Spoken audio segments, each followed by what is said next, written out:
তো মিঠুনদা, তোমার জীবনে তোমার যে কোনো সাধারণ মানুষ সে যদি মিঠুন চক্রবর্তীর জীবন দেখে, তার কাছে তো এটা একটা স্বপ্নের জীবন।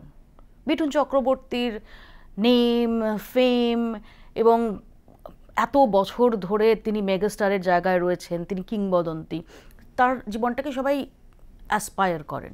কিন্তু তোমার জীবনে তো আসলে অনেক ঘাত প্রতিঘাত গেছে, সেখানে এরকম ম্যাজিক এসেছে, এরকম মিরাকেল এসছে, কি বলছো? ইয়েস, সব লড়ে লড়ে পাওয়া, একটু একটু করে পাওয়া, সেই জন্যেই স্বাস্থ্য খুব ইম্পর্টেন্ট।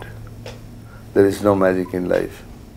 ম্যাজিক খুঁজছি আমরা, এভরিবডি। ওই টাটা বিড়লা সেও ম্যাজিক খুঁজছে, কারণ 1,00,000 টাকা শেয়ার কমানো গেলে তারও ঘুম চলে যায়, আমি নাম্বার 2 হয়ে গেলাম, অথচ $1 বিলিয়ন মালিক। কারণ সেই ম্যাজিকটা সেও খুঁজছে, তুমিও খুঁজছো, আমিও খুঁজছি। But ultimately magic will not remain, magic will fade away. সেই জন্য যে জীবন ধীরে ধীরে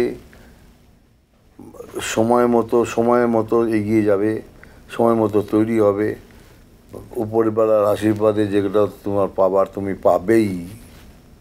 nobody can take it from you, তুমি পাবেই।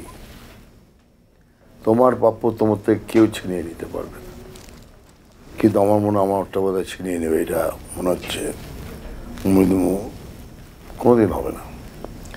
তো আমার জীবনে কোনো ম্যাজিক হয়নি, আমার জন্য সব কিছুই লড়ে লড়ে একটু একটু করে তৈরি হয়েছে। মিঠুন চক্রবর্তী নিজেই তো একটা magic. Well, that magic is also, আমি সেই জন্যই তো সবসময় নিজের মতো করে থাকি। It will go away one day, it will.